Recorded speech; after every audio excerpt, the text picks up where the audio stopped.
Here's your host, Braden Surprenant.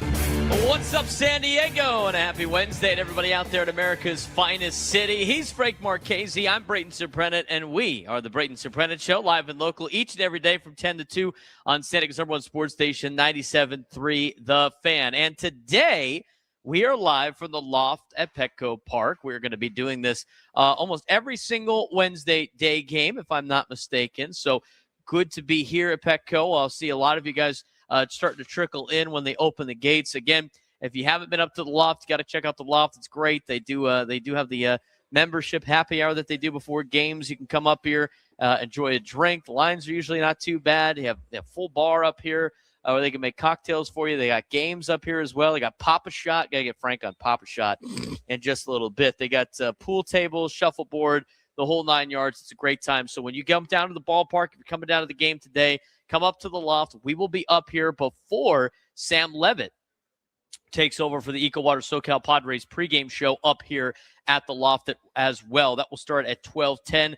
First pitch at 1:10 as the Padres will try to salvage this series against the San Francisco Giants, just like they had to try to salvage the series against the Detroit Tigers in the first series of the year.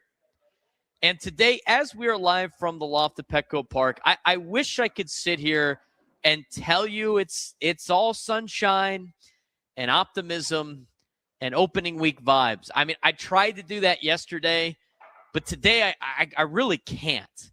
Because last night was just, it was not it. And that was a team that did not look ready to compete. That was a team that looked like they weren't locked in. That was a team that was not playing to its capability. That was a team that right now, through 5 games, just seems like they're searching. And I told you yesterday, I tried to talk you off the ledge. It's early. It's 5 games. Relax. Yeah, last night made that a little bit harder of a conversation today. And let's just call it what it is. Top to bottom, last night was not a good baseball game. You got bad starting pitching. You had a lot of questionable coaching decisions. You had bullpen issues. You had defensive mistakes. And most importantly, an offense that right now is flat out killing this team. And that's where we have to start. The real problem of this team right now is the offense. And you can spin it however you want. You could talk about new philosophy. You could talk about timing. You could talk about it's early.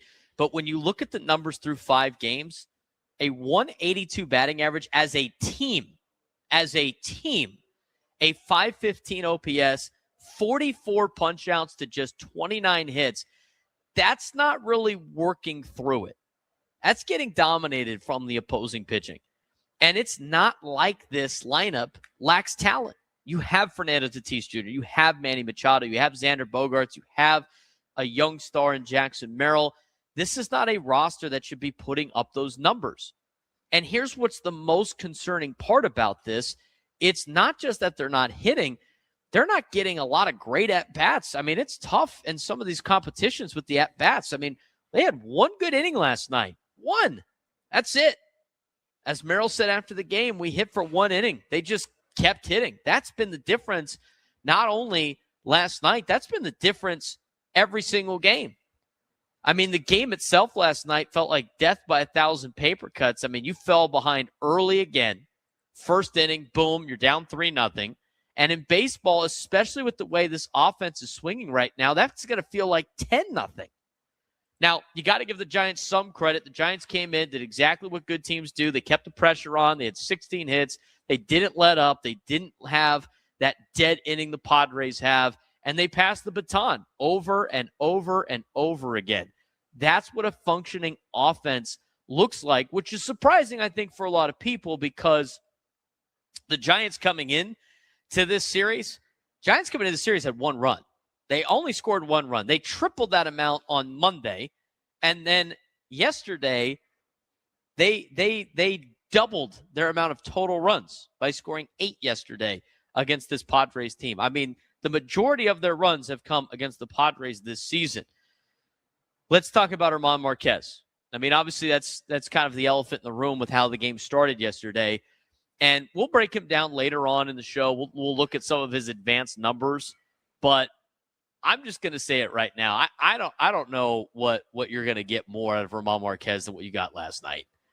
And I don't think that's overreacting to one start, but we're watching a guy who was supposed to give you somewhat of a chance. I mean, we talked about it yesterday on the show. You need to get 5 innings, 3 runs or less out of your number 5 starter. You got somewhat that out of Walker Buehler. He was just an inning shy of completing that. And these two guys, to me, are 5A and 5B for that final spot. Griffin Canning pitched last night, like Elsinore, in a rehab start. He's going to be doing that again later on next week. So hopefully Griffin Canning can come back soon. But in this battle between Walker Buehler and Germán Márquez, you got to lean Walker right now, especially after one start.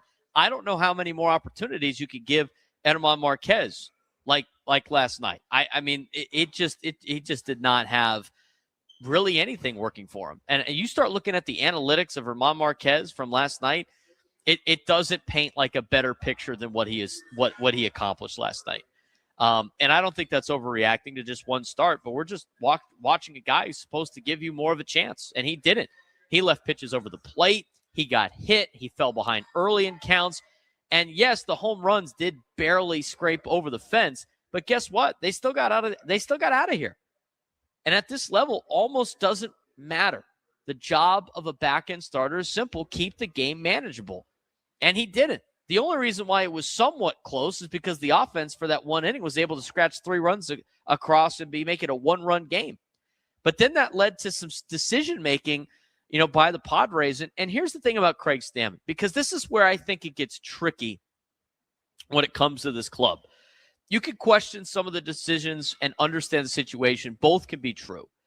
I mean, why is Ramon Laureano, your hottest hitter, getting a scheduled day off in Game 5 after you just had Sunday off? That didn't make a lot of sense to start the game yesterday. And the one that really didn't make a lot of sense is the Kyle Hart situation.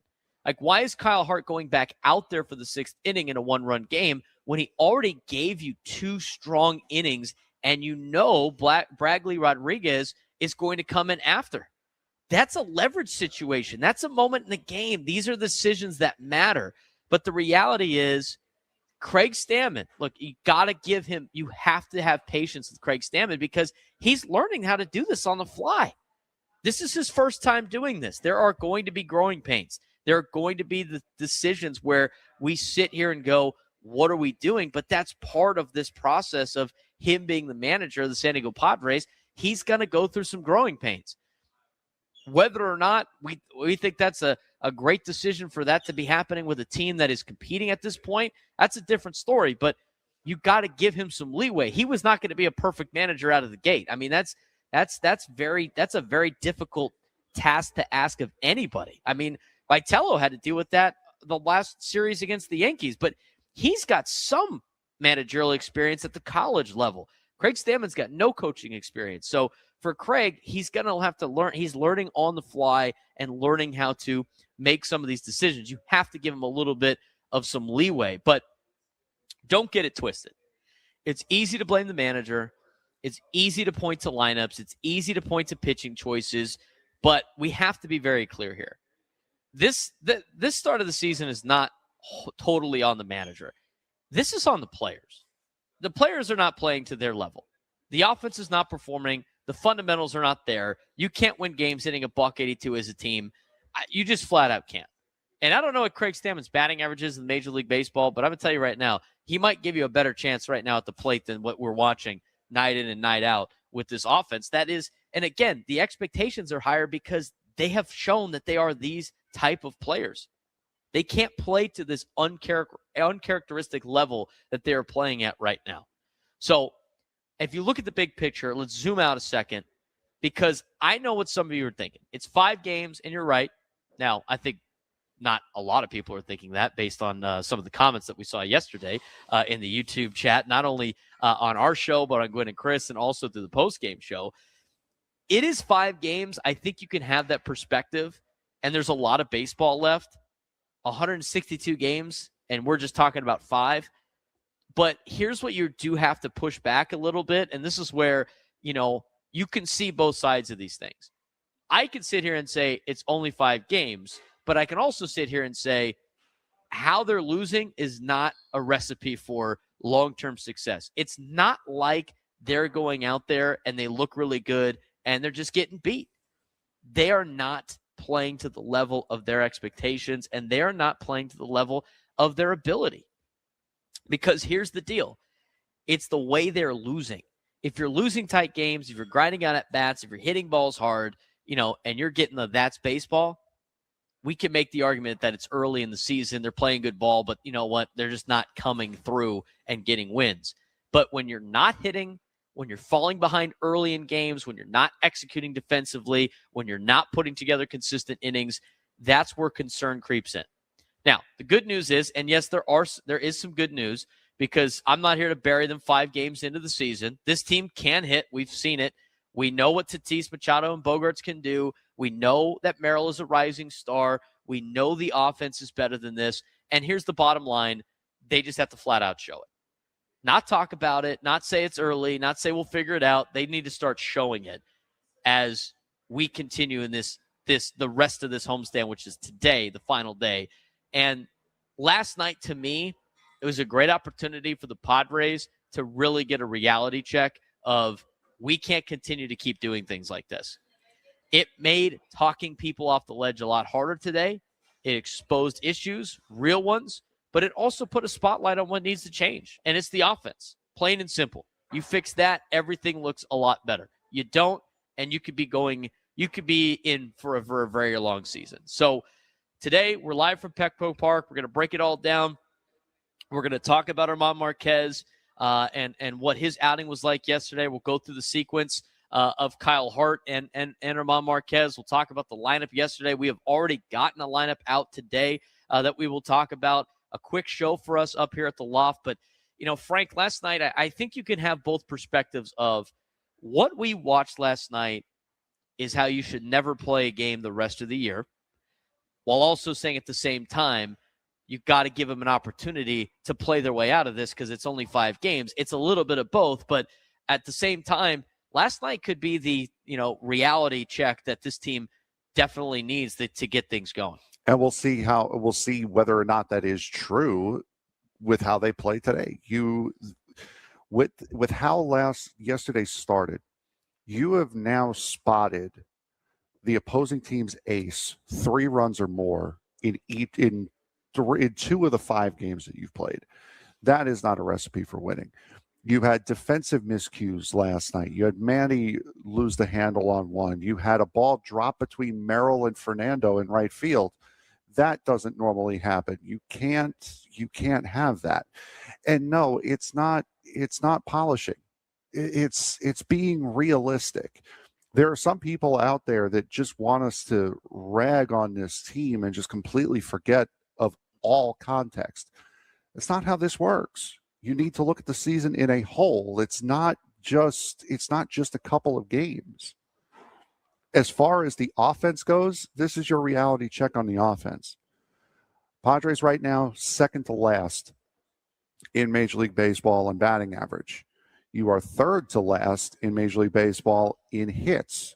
You are second to last, tied for second to last in home runs. You are tied for second to last in runs scored. You are second to last in home runs. You are tied for second to last in RBIs. This offense, which was supposed to be so potent, and we're talking about how deep this lineup is doing absolutely nothing.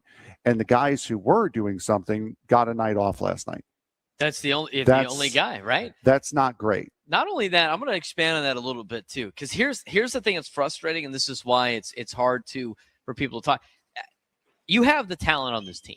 Like, you're not going to completely change this roster. You have the talent on this team, and you know that these players can play at a very high level. They won 90 games last year, so let's not pretend that they can't play, okay? I want to nip that in the bud as soon as possible on that particular case, because everybody, when these players were signed, were excited when they were signed. And here's the other thing that I say about this with the team, okay? And I think this is a good rule of thumb. And people get upset about this, but let me ask you this question. Here's how you really judge if you're ready to move on from this team or not, or if you're ready to move on for a player or not. Would you want to see any of these guys in a Dodgers uniform? I just go through it seriously. Like, do you want to see Fernando in a Dodgers uniform the rest, the rest of the time? Are you comfortable doing that? Is that how done you are with Fernando? I mean, think about that for a second. That's lunacy, right? You don't want to see that. Padres fans know exactly what they would see if that was the case. You go through the list. I'm telling you, you don't want to see any of these guys in a Dodger uniform because they know they're going to haunt you for a long time. They're going through some struggles, but look at this. Look at their averages right now. They're horrific. I want to say this. Zed Picks in the chat, you flipped your stance from yesterday. Did anybody watch the game last night? It's almost, it's funny. Drastically different of a game last night than the night before. It's funny. It's almost like you change your opinions based on new evidence that comes out. The way that they were playing in their first couple of games up until Monday was like they're winnable games. They could tweak a couple of things. It's early. It's whatever. The way that they played collectively last night is just, it's flat out, you're never going to win games doing that. You got laughed out of the building last night. And the other thing, too, it's very uncharacteristic. The defense last night was not good. That's something we never have to talk about with this team. And that's including, by the way, Xander Bogaerts making a web gem at shortstop. Yeah. I mean, making an absolute web gem at shortstop. I mean, Manny, how many times has Manny so far this year made a couple of just plays that you're like, what? I mean, he's human. He's going to make some mistakes, but he's already made, 3 plays that, or should I say didn't make 3 plays that he usually makes at third base. A very uncharacteristic play. And the thing that's frustrating is a lot of these things that the Padres are doing wrong are controllable things. Mm-hmm. They're things that they can control. And that's what makes this team frustrating. That's what makes last night frustrating too. But again, today, if you're coming to Petco Park, you probably don't want to look at the batting averages of today's lineup. The only one you want to look at is probably Ramon Laureano. But like Xander Bogaerts, who got off to a great start, is hitting 200. Jake Cronenworth's hitting $167. Jackson Merrill's hitting 222. Fernando, he's hitting 235. Manny Machado's hitting 200. Gavin Sheets finally got his first hit last night in the 9th inning. He's hitting 071. Miguel Andujar hitting 167. Nick Castellanos hitting 167. Freddie Fermin's 1 for 10. Camposano, France, and Johnson all still looking for their first hits, albeit they have a combined 9 at-bats this season. The only guy that I haven't said is Ramon Laureano. He's hitting 357, and he wasn't in the lineup yesterday. So a lot of these things I think are controllable. I think you're going to find a situation in which, Craig Stammen's learning on the fly. It's still 5 games in. But as I mentioned before, you can acknowledge the fact that the way they played last night is not a way to win baseball games long term. And if they play like that last night, they'll be lucky to win 70 games. Mm-hmm. But you can also acknowledge that the season's not over. It's not all doom and gloom. They're not going to play like this the entire season. That would also be ludicrous.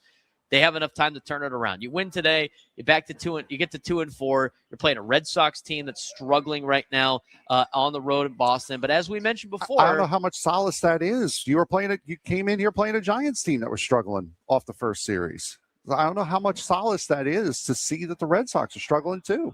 Well, I mean, at that case, Frank, then they're not going to win another game again. I mean, if you're going to have that attitude of it. But the reality is you have opportunities in front of you if you want to look at this thing with a glass half full. But we're going to be here at the Loft. Looks like we got a field trip going through, which is pretty cool. Come up and say hi to us. When we come back, we'll take a deeper dive into Germán Márquez and how he did yesterday. The analytics aren't going to really help him out too much. We'll explain it when we come back on the Braden Surprenant Show. San Diego Urban Sports Station 97 through the Fan. San Diego Toreros baseball team has, kind of a problem right now, and it's not talent. It's just finishing games. We've seen it again this weekend against Pepperdine. Friday, complete win. Great pitching, timely hitting, everything you want, a 5-1 victory. But then Saturday, the offense disappears. Just 2 hits and a 3-0 loss. And Sunday, they battle back, they take the lead, and they give it away late again. At this point, it's not a fluke. It's starting to turn into a pattern. This team can compete with anyone in the West Coast Conference and really anybody in college baseball, but they're not executing in the biggest moments. And that's the difference between being a contender and sitting at 2-4 in conference play. The talent is there. The flashes are there. But until they start finishing games, the Toreros are going to stay stuck right in the middle. So the question is simple. Can they fix it, or is this just who they are this season? It was another up and down series for San Diego baseball, this time at the helm, at the hands of the Pepperdine Waves. And honestly, it reinforced the biggest theme of the season. They can compete at a high level, but they're not finishing games, Frank. No, and Friday night was exactly what you wanted to see. Toreros pick up a 5-1 win, combining strong pitching and timely offense. Andrew Gana and Jaden Lobliner, both went yard. Diego Gutierrez was dominant, 5 innings, 1 run, 8 strikeouts. Bullpen shut it down with 4 scoreless innings. Perfect. That's the blueprint. That's winning baseball.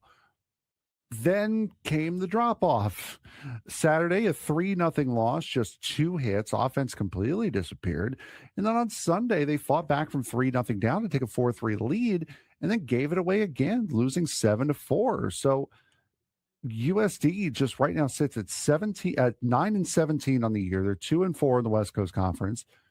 At this point, pattern's really undeniable for this baseball squad. Yeah, 1 complete game, 1 flat offensive performance, and 1 game they let slip up late. That's not bad luck anymore. That's identity. And for USD baseball, you look at their 9-17 overall record, and based on the schedule that they put together, again, with Charlotte, with Michigan, with Oregon State, with Cal, I mean, these were a lot of teams that were going to be very good in college baseball this year. It's not crazy to see that they're 9-17 overall on the season. What is crazy is that they're 2-4 in West Coast Conference play. I mean, they unanimously got picked to win the conference in the WCC. They started the first series of the year losing 2 out of 3 to Gonzaga after winning game 1 and a great performance by Gutierrez. They almost coughed it up on Friday night in that game against Gonzaga in the bullpen. Then on Saturday, it was the same thing. It was like getting themselves into a big hole. They were unable to overcome that. They gave up the lead late. In fact, Gonzaga hit a 3-run homer in the 9th inning to win the game over San Diego. And that was back-to-back nights in which they got outscored in the 8th and 9th inning. They did the same thing on Sunday. And then they lost to Fullerton last Tuesday by the same deal. They came all the way back to take a lead after they were down 7-0. And then the bullpen gave it up one more time. It's very hard to be able to overcome that, and they got to be able to find a way to do that. Otherwise, they're going to be sitting home in June when the NCAA tournament starts, and that's going to be very disappointing for a team that was expected to have a really, really good year. On to softball. Fight, firepower, and finally a finish. Speaking of finishing, San Diego Toreros softball has had a similar roller coaster, but a better ending this time. Facing the Oregon State Beavers to open conference play, they lost 9-6 on Friday, but showed serious fight with a 5-run inning to nearly come back. Saturday, even tougher. They took the lead late, only to lose in a walk-off grand slam. But Sunday, Frank, they finally got it flipped. Yeah, the Toreros exploded for an 8-2 win, powered by a 3-run home run by Abriel Diaz, another bomb from Shaughnessy Hogue Lacey, who homered in all 3 games, and Kelsey Tadlock had 6 2/3 strong innings. Now you're seeing softball sit at 14-18, 1-2 in the West Coast Conference, but unlike baseball, they showed that they can close out these games. USD baseball needs to check back in. They're going to have a big series this weekend against Santa Clara. They will not be playing on Sunday with Easter being on Sunday. So it'll be a Thursday, Friday, Saturday series at home for USD. But, the team has enough talent to win this conference.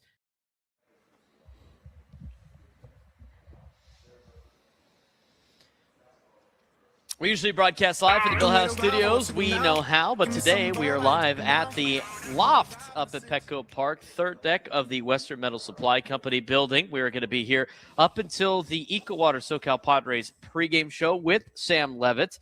Today is April 1st. Did you see Azusa Pacific is replacing Notre Dame on USC's schedule? Wow. No, they're not. Did you see that Dickie Lovelady just got a 3-year, $15 million contract for the Mets? I did not see that. Yeah.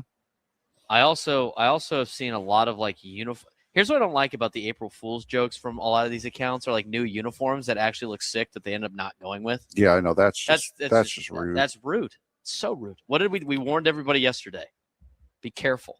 Be careful today on social media. Be careful on the streets of social media.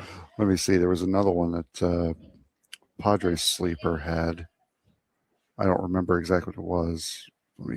Interesting. Yeah, you could find that for us.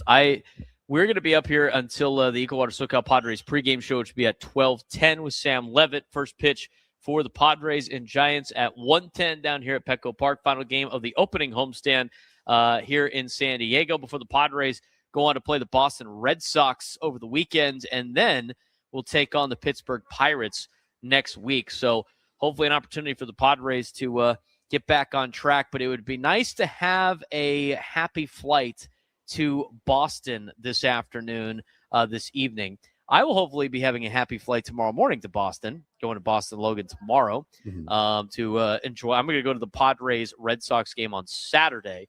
Fat chance you're going to see me on Red Sox opening day. I just was not going to be a part of that particular deal, so have to go watch the game somewhere doing the Freedom Trail, I think, on Friday. Okay. A little history out there as well. I think the weather's gotten better too, if I looked correctly, which is great. It's not expected to snow now. It's hard to go from incredibly hot days here at Petco Park to going like, oh, let's play a baseball game in the snow. So we'll see. The weather always likes to change multiple times before we leave. Let's talk about Germán Márquez. I have the pitcher list stats that you see, pitcher list PLV on social media. They do a full breakdown of outings for starting pitchers, and they had one on Germán Márquez. And if you look at the quick box score, you'll see the ugly part of this particular breakdown, which is at the top of that graphic. And it's the fact it's this line. 3 innings, gave up 4 earned runs on 8 hits, including 2 long balls, walked 1, struck out only 1, and he only had 2 whiffs in terms of, swings and misses the whole night. Only 2. I mean, we talked about Walker Buehler only having 8. And Germán Márquez had 2 the whole night. He threw 65 pitches total, and the key efficiency number here is 26% on his CSW, which is called strikes and whiffs. That's super low. Pitchers want to be in the mid 30% or higher to keep hitters off balance. He was below that at 26%. And the bottom line yesterday, he got hit hard. He got hit early. He got hit often. And if you look at his report card, not really good. He got an average for his stuff. His stuff was average. Some of his off speed was okay. Excuse me. If we take a look at it, very average stuff, nothing nasty out of Germán Márquez. Locations where he threw the ball, very below average command. He got a D for that. His PLV, which is a pitcher list overall pitch value grade, was a D+. Not great. And the regular season result, how it actually played, he got an F, straight up failed in yesterday's outing for the Padres. But that wasn't a bad day grade. The tools were just not sharp enough against the Giants lineup that really feasted. I mean, if you look at what he threw yesterday, it was mostly fastballs. He threw a lot of fastballs. He threw a lot of four-seam fastballs to lefties. He threw a lot of four-seam fastballs to righties. I mean, 34 of the pitches he threw to left-handed hitters were fastballs. 53%. Sorry, 53% of the 34 pitches he threw against left-handed hitters were fastballs. He threw 64% of the 31 pitches against right-handers fastballs. And his velocity, by the way, 93.8 miles an hour. That's down 1 mile an hour off his average of last year.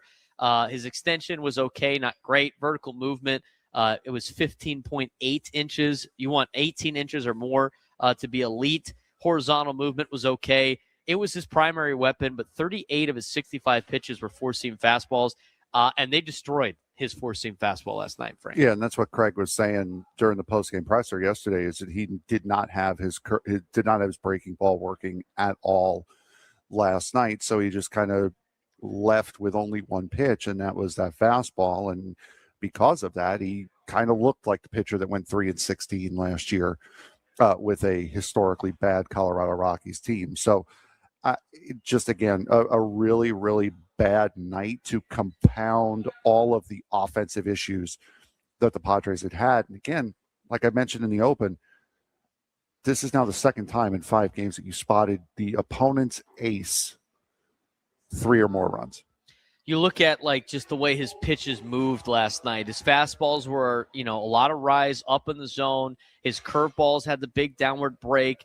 And if you look at the couple of sinkers that he threw mixed with the changeups, you could see why he got hit. I mean, fastballs were staying up, and when he tried to bury the curveball, it wasn't biting hard enough. That was one of the home runs that was hit out of the ballpark yesterday. Against lefties, he got a D rating. A ton of pitches middle up and middle in, and a lot of fastballs in the heart of the zone against lefties. And against righties, it's been a very similar story. You got a D+ against right-handed hitters.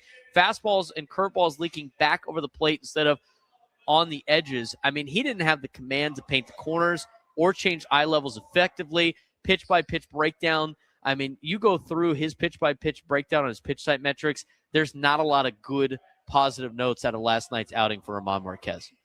No, not at all. I mean, there's about, I mean, you're talking about wanting to try to earn yourself a job, and we're talking about Walker Buehler only needing to beat out Germán Márquez for that 5th spot, at least when Griffin Canning or Joe Musgrove comes back.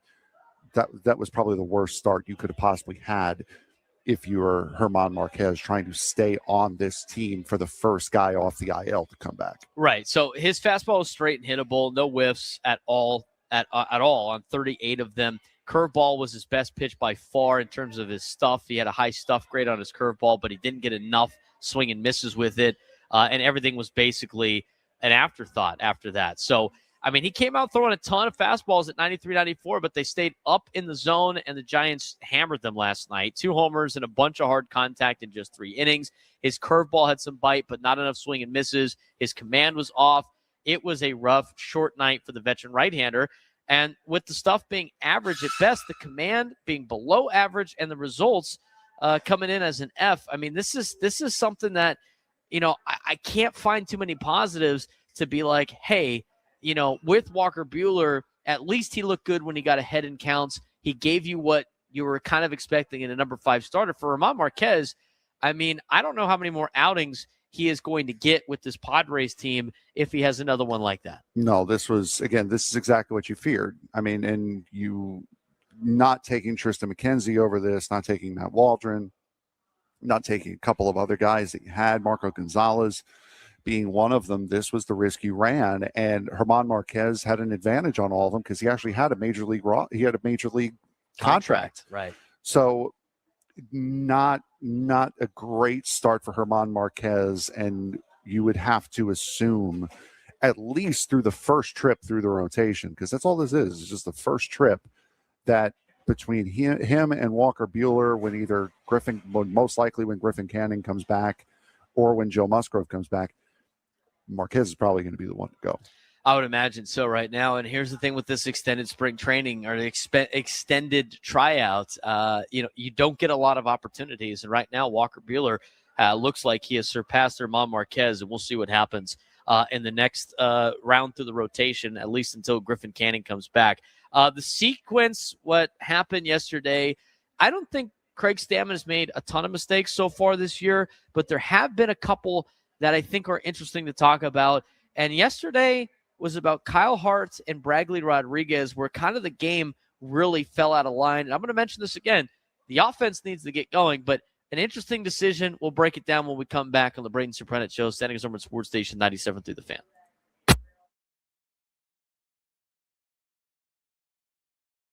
San Diego High School Sports just gave us a major question. What matters more, superstar players or complete teams? You've got Dax Hall from Santa Fe Christian, averaging 27 points and 7 assists per game and winning player of the year. And on the girls' side, Jordan Brown, just a freshman, dominating and leading Francis Parker to a championship. That's superstar impact. But then look at teams like Cathedral Catholic Baseball, ranked number 1 in depth everywhere, or Carlsbad Softball, undefeated and loaded across the lineup. So what actually wins in San Diego High School sports? One elite player or an entire roster of contributors? Because when playoff time comes, that difference could decide everything.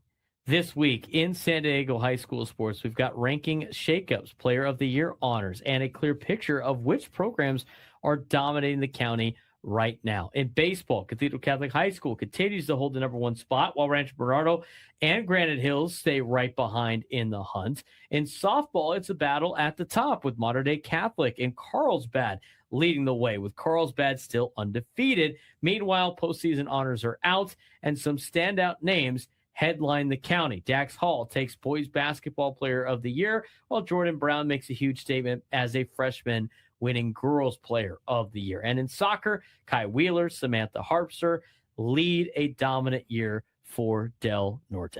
Yep, San Diego high school sports are starting to separate contenders from the rest. And this week, we've got a clear picture thanks to updated rankings and postseason awards between dominant number one teams, undefeated programs, and some elite individual performances. The county is loaded with talent right now. We'll start with baseball here, as Cathedral Catholic remains the number one team in San Diego, and they are backing it up. They've got wins, depth, and most importantly, the most complete roster in the county, but also keeping an eye on Rancho Bernardo and Granite Hills. Both teams are right there, capable of making a run. And here's the sneaky storyline. Ramona, currently sitting at 8-0, undefeated, ranked ninth, might be one of those teams really flying under the radar right now and are having a very, very good season in the process. And softball is shaping up to be one of the best races we've seen in a while. Modern Day Catholic holds the top spot, but Carlsbad is undefeated at 10-0 and right behind them. That's the kind of matchup that could define the season when playoffs roll around. And don't overlook teams like Bonita Vista and Escondido Charter.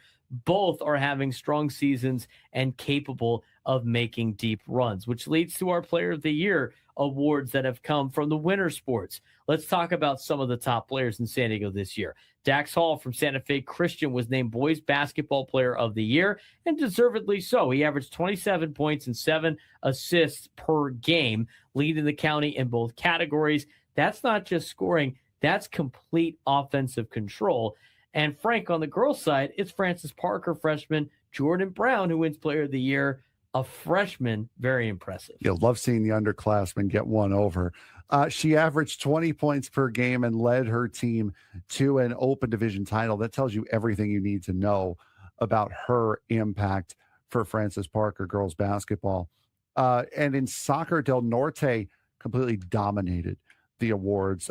Kai Wheeler wins the Boys Player of the Year, anchoring one of the best defenses in the state. Samantha Harpster takes the honor for the girls, leading her team to a CIF championship. That is a program that is doing everything right from top to bottom for boys and girls.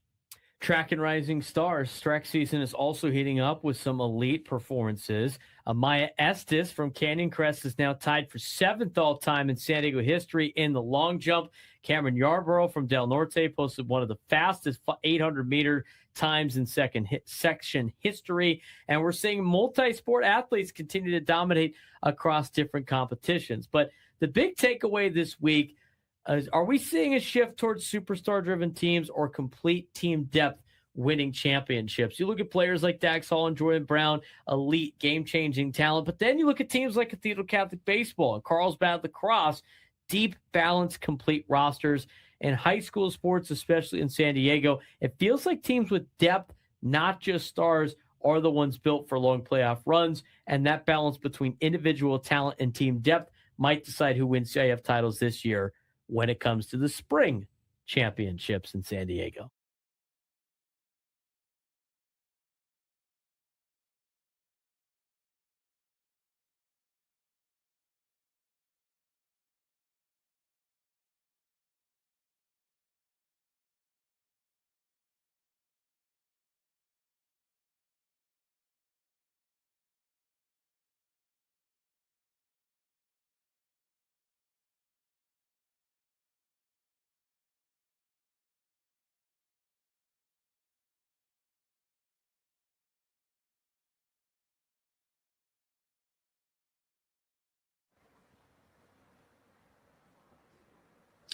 All guests on 97 to the Fan. Join us on the SDCCU Fan Hotline. It's not Big Bank Banking. It's better. He's Frank Marchese. I'm Braden Surprenant. We are the Braden Surprenant Show, live and local each and every day from 10 to 2 on San Diego's #1 sports station, 97.3 The Fan. We are broadcasting live at the Loft. We're going to be up here for another hour or so as the EcoWater SoCal Padres pregame show with Sam Levitt will get underway at 12:10 first pitch. Padres and Giants at 1:10.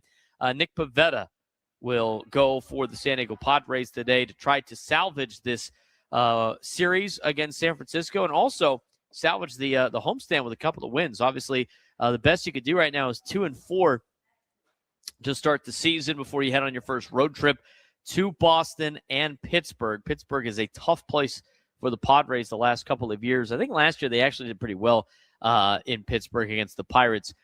They've been able to avoid Paul Skeens so far almost every time. I don't think they're going to be able to do that this time, but we'll see. He's scheduled for the middle game of the three. He's scheduled for Tuesday. We'll see how he does against the Reds today with a 67.5 ERA. Maybe he gets sent down, right before they play him. By the way, I sent this to you last night. Paul Skeens, 1 strikeout this year. Arson Fudge, here we go. 8. Arson Fudge for Cy Young. Maybe that needs to be a new segment on the show. Frank makes fun of Aaron Judge. And Frank makes fun of the best player in the American League with dad jokes. That's a foul. All right, let's talk about the sequence yesterday with Kyle Hart and with Bradley Rodriguez. Because, again, this is another situation where Craig Stammen's learning on the fly.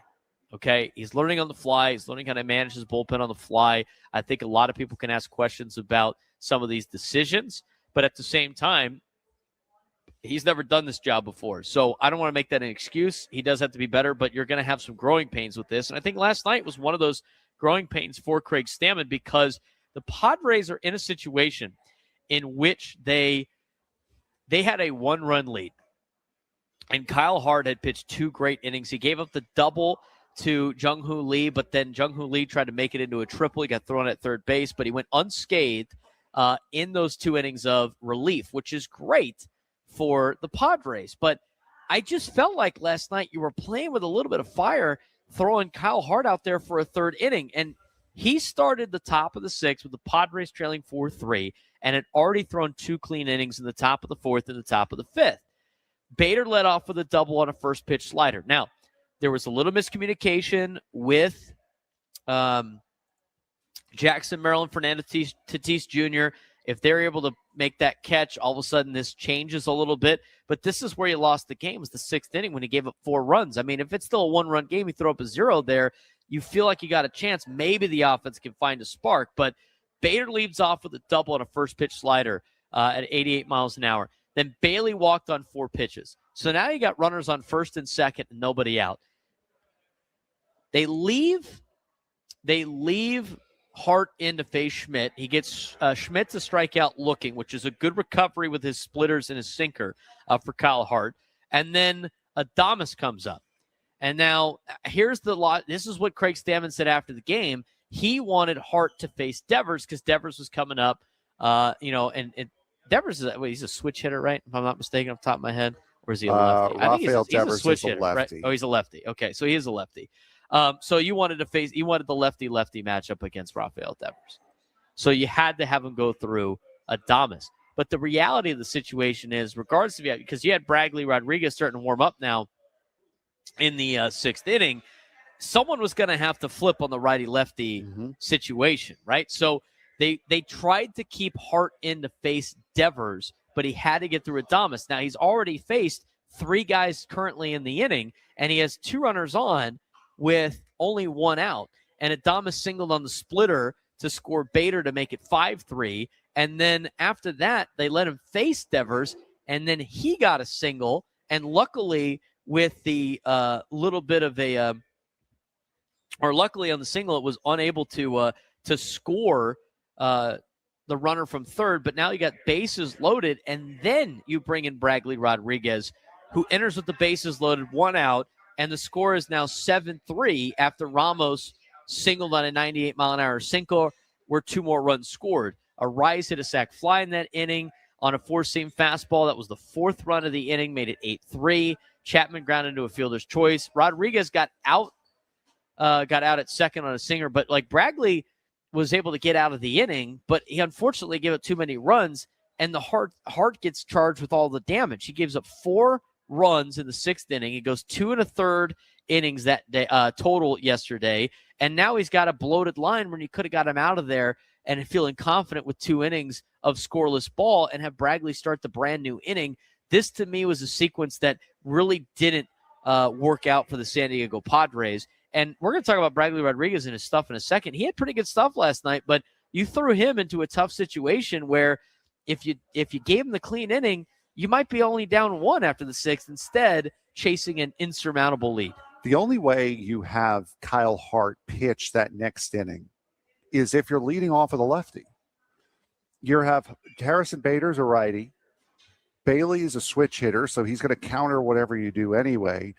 Schmidt's a righty. Adames is a righty. So you had Kyle Hart come in for a batter that was 5 batters down the line. You could have gotten out of the inning and then had another lefty come in to face Rafael Devers, because they're not going to take Devers out of the lineup. So that explanation really doesn't make a lot of sense, because you had the ability to get out of that inning and get another pitcher in to get the lefty-lefty matchup. Now, if Bader was a lefty, or if Bailey was a lefty, then yes, I understand a little bit more waiting for that lefty-lefty matchup. But your matchup that you were wanting was 5 hitters away. No, he said that's why they didn't bring Bragley in to face Adames. Was he wanted Hart at that point? He's already made it through most of the thing. They wanted he can wait. He could try to get one more batter out. That's what his logic was. I will accept that answer, but at the same time, he probably should have had. And here's where I counter you on the deal. If you think you can sneak another inning out of Hart to preserve the bullpen, okay, fine. I will buy that. But Bragley should have been warming up at the beginning part of the inning. And first sign of trouble, first runner you're on. going to Bragley and have Bragley come in with a runner on second and nobody out, and see if he could get, strand Bader at second base.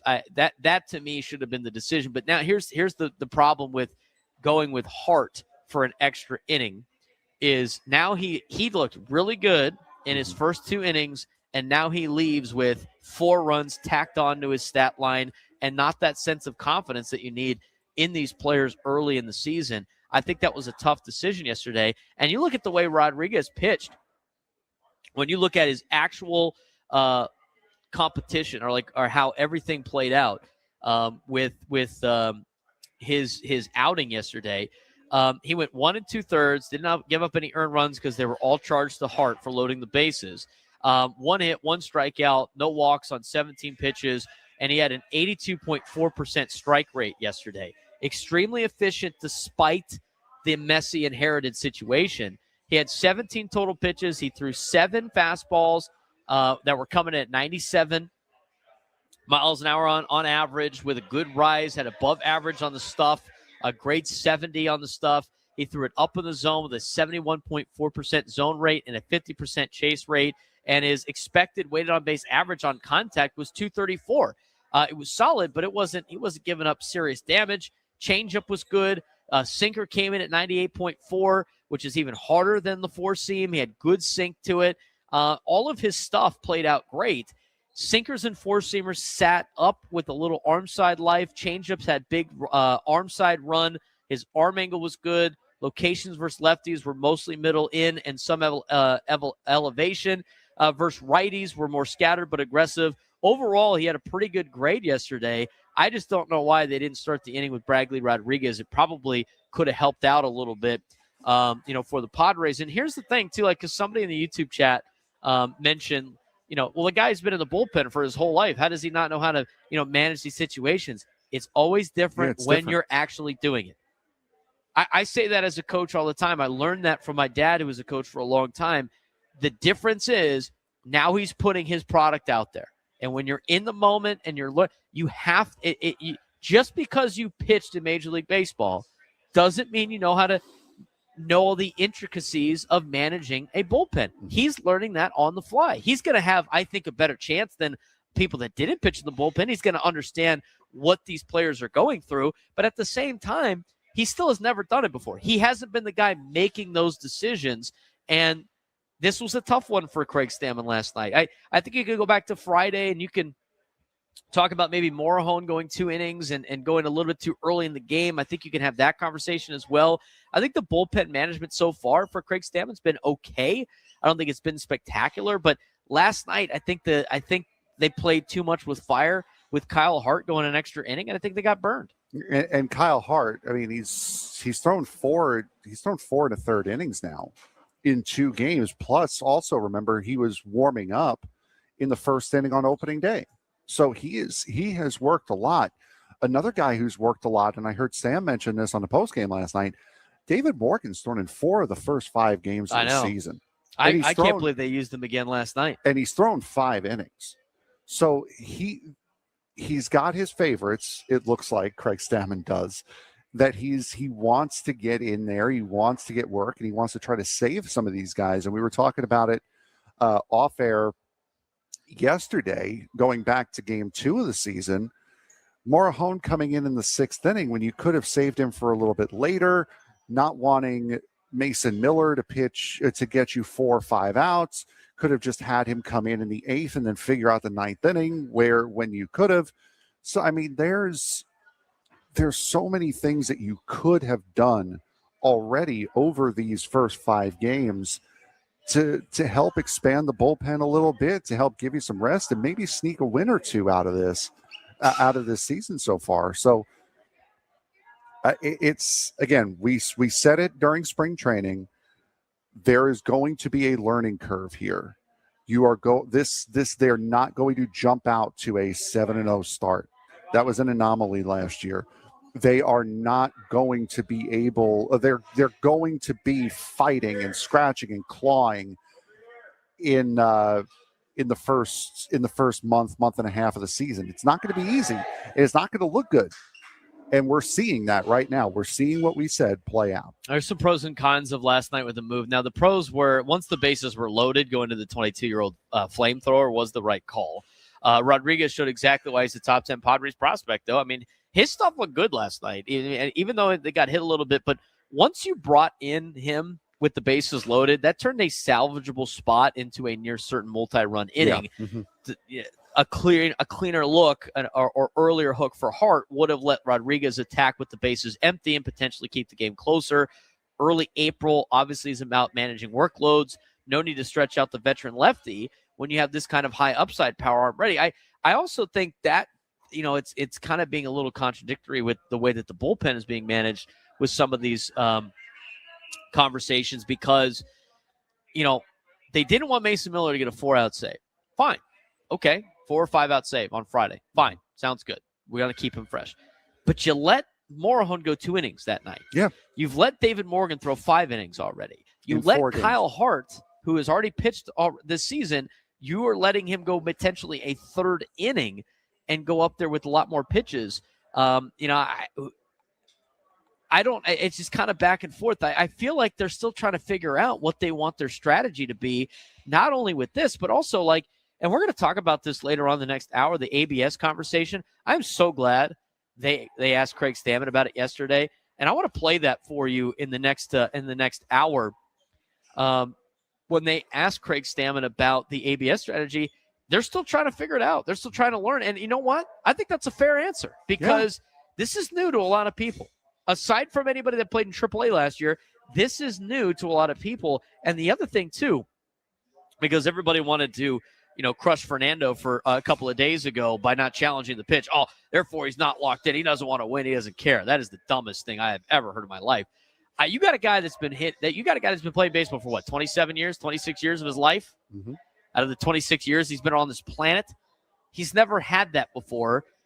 You only had a small window to try to learn how you want to do it. A lot of these guys have said that they don't want to burn challenges that cost the team later in the game. And I know it's the 9th inning, but you've got to give these guys an opportunity to learn how this works and to figure out this system. It's a different thing. You want to find different strategies, just like it was, by the way, for everybody when they decided to put a runner on second extra innings. Yep. It's the same kind of deal. Mm-hmm. We're going to talk about the lineup a little bit, where things were yesterday, what the lineup is today. We will also talk about some of the strategies the Padres are trying to figure out with the new ABS system as we continue. Braden Surprenant Show, live from the Loft, San Diego Sports Station, 97 to the Fan. Chris Ello from Gwynn and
we get to the so we're going to get to a situation here with the ABS system.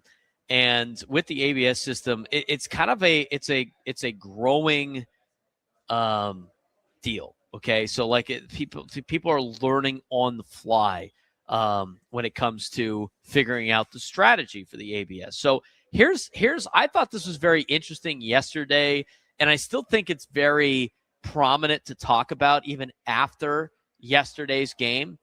But here's my thing on the ABS, and we're going to hear the strategy from Craig Stammen here in a second. But I still think everybody is learning how this system works, trying to figure out strategies for it, just like any new season, just like new rule. You're going to get a little bit of experimental strategies from a lot of teams. You saw that in baseball specifically when they decided to put a runner on second. Remember the first couple of times they implemented that? The first time that they implemented that I saw in a game was in the WBC for extra innings. They were putting a runner on second base with nobody out. And what happened in the WBC, that was the year that Team USA won at Dodger Stadium. Mm-hmm. First batter every single time, bunt the guy over to third. And then that's what they did. They did the small ball thing. Let's get the run in. But now that's not the strategy. Now the strategy, after enough data, is when you are the away team, the runner on second, we're going to treat that like we had a leadoff double with nobody out, and we're going to try to play for the big inning. Okay, all right, that makes sense. I get that. I understand that. But it took them a couple of years to figure out that was the proper strategy. Now, with the ABS, there's a lot going on. So I'm doing this more to defend Fernando in the sense that, like, people were sitting there going like, oh, he doesn't care. He's not locked in. He's like, if he cared, he would have challenged. And he doesn't care, and he's not trying. It's like, come on, guys, relax. They're trying to figure out how they want to use this. Now, do I think, as I look from a TV perspective, which, by the way, Fernando does not have, do we remember that? Do we remember the fact that we can see something way more clearer than what he's got his ability to see? Yes, in the ninth inning, anything close, probably something you should challenge. Now, a situation was Fernando was up there with a 2-1 count 2 days ago. And Ryan Walker, who, by the way, has a very funky delivery, and he's got some nasty stuff, threw in top of the zone. Clear as day on television that it missed the zone. And people are screaming, why didn't you challenge it? If you look at Fernando and you want to put a camera on Fernando and see his perspective, I'd like to see that and then see how many people would win challenges by tapping their head on a challenge. They had one challenge left. I think the philosophy for the Padres has been trying to save them. I understand the realization of in the ninth inning, it's time to use it or you're going to lose it kind of attitude. But to sit there and say that it's because Fernando doesn't care is a joke. I'm not going to even entertain that.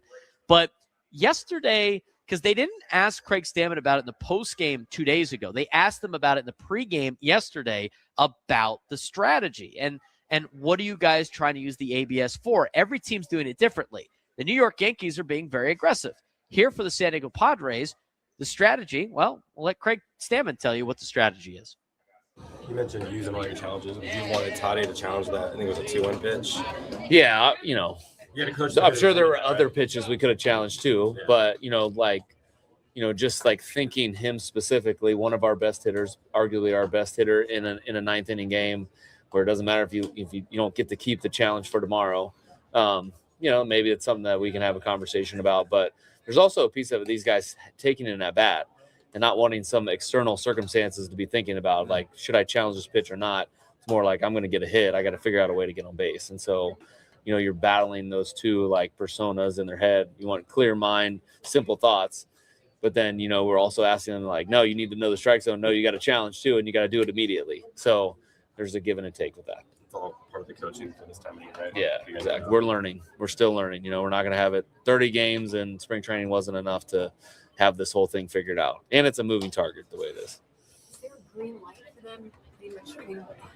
What is there? Do you want them to hold one for a certain amount of time, or is there anything that you can tell us? Yeah, we do have strategy. We have, if you've seen the NFL, they have the go for two play sheet.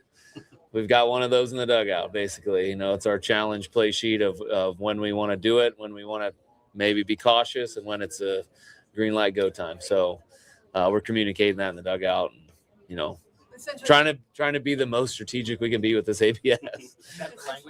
Sorry. No, go ahead. Like any end of game, like you said, you can't take them the next day. So essentially, end of game is probably like green light-ish, right? Like yeah. In the end, like you want to be. We've seen the umpires are pretty darn good, and so you know, being aggressive is probably a good strategy. Although being aggressive in the first inning with nobody on base and 2 outs, like that's probably not a time to be aggressive. So we've got to coach these guys up on those specific situations and talk to them in real time of when is a good time to challenge and when, hey, we need to hold this one for, you know, Mason Miller in the 9th inning. The strategy here for the San Diego Padres and ABS. I mean, this is a new system for everybody. I mean, as much as Craig Stammen is a brand new manager learning on the fly, every manager in baseball is learning on the fly right now with how to implement what our situation is for ABS. Who's allowed to use it? When are they going to use it? I mean, that is a big portion of the game. Now, for me, I'm just trying to think about like what my own strategy would be. I almost feel like if you're confident enough about it and you want to do it early, you know, let's use them early and often. But once you lose that first challenge, then it should go back into conservative mode until you get into a big spot in the game, either late in the game or maybe in the middle in a big situation, or maybe you rely on the pitchers to do. Maybe we're saving it for defense. I mean, there's a lot of that involved as well. And I almost view it the same as football timeouts. You never want to use a football timeout on offense in the second half. Now, you're saving that for defense just in case things go poorly. How often do we mention during football games a team calling a timeout early in the first half on offense because they don't want to take a delay a game or what have you, and it burns them later in the game? This is kind of the same situation. I almost feel like it's better to have the defense control the ABS than the offense, but I think there's enough now where I think you can be confident in a lot of your hitters to use it a little bit more and be a little bit more aggressive than what the Padres are doing. Because if you look at the details, and Jeff Sanders put this in an article about the early numbers, Padres are 2 for 3 for challenges. This was going into last night. Like Xander Bogaerts just late in the game just tapped his head on a pitch that was definitely in the zone just to say, like, let's just see what happens. But this season, on offense, the Padres are 2 for 3 on challenges. On defense, they're 3 for 5. Those are pretty good percentages. One of the lowest offensive usage rates in Major League Baseball. I totally believe that because there's a handful of times that I was at one of the games this weekend where I saw a pitch was bad early in the game. I looked up at the TV. No, it was like a foot outside. Nobody had any thought of potentially challenging it. And that immediately popped into my head of, I wonder what the strategy is that they have told these players. And obviously right now it's a little bit on the conservative side. I think they can open it up a little bit.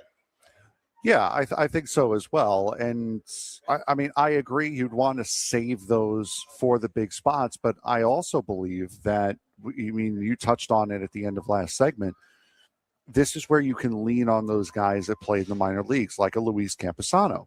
You saw what he did in the second game of the year. He had 2 overturned calls, and that both turned into strikeouts. You can lean on those guys that have experience with this and maybe tell Fermin or tell whoever, this is how we used it. Let's maybe try to start looking into using it in that way. So I think you can get experience, of course, by going out there and using it. And of course, you may screw up your overturn call percentage if that's something you care about. Or you can look inside. You can take a look at a guy like Luis Camposano, who's playing in the minor leagues most of last season and got to use it most of last season. Based on the success rate right now from a lot of players, I almost feel like it's time to be aggressive with the ABS on close pitches. Yeah.